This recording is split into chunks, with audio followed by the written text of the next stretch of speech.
तर 33 कोटी वृक्ष लागवड प्रकरणामध्ये वनमंत्री सुधीर मुनगंटीवार यांना क्लीन चिट देण्यात आलेली आहे। फडणवीस सरकारमध्ये मंत्री असताना मुनगंटीवारांवर भ्रष्टाचाराचे आरोप झाले होते। या प्रकरणी महाविकास आघाडी सरकारने चौकशी समिती नेमली होती, मात्र यात कुठलाही गैरव्यवहार झाला नाहीये असा अहवाल समितीने सादर केलाय। या अहवालावर आता विरोधकांनी टीका केलेली आहे। या अहवालात नेमकं काय आहे ते देखील आपण बघणार आहोतच। 2 वर्ष 8 महिने महाविकास आघाडीचं सरकार होतं। त्यांना संधी होती की 2 वर्ष 8 महिने याच्यात काहीतरी काढता आलं असतं, पण 2 वर्ष 8 महिने काहीही काढता आलं नाही।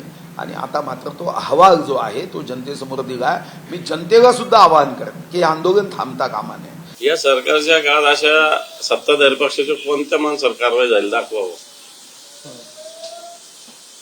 सगळ्यांनाच क्लीन चिट मिळते, अजितदादांना मिळते, त्या प्रफुल्ल पटेलांना मिळते, सगळ्या लोकांना क्लीन चिट मिळते, प्रवीण दरेकरांना मिळते।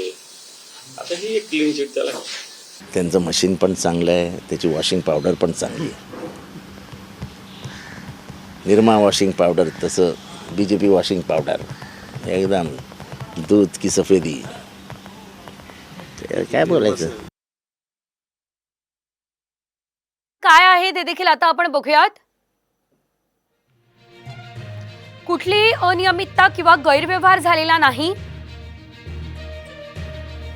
त्रुटी दूर करण्यासाठी सुधारणा करण्याची शिफारस करण्यात आली आहे। लहान रोपट्यांऐवजी मोठी रोपटी लावण्याची शिफारस आहे। मोहिमेमुळे राज्यात 52 कोटी वृक्ष लागवड ही जमेची बाजू आहे। तर खाणींच्या परिसरात झाडे लावण्याची देखील शिफारस करण्यात आली आहे।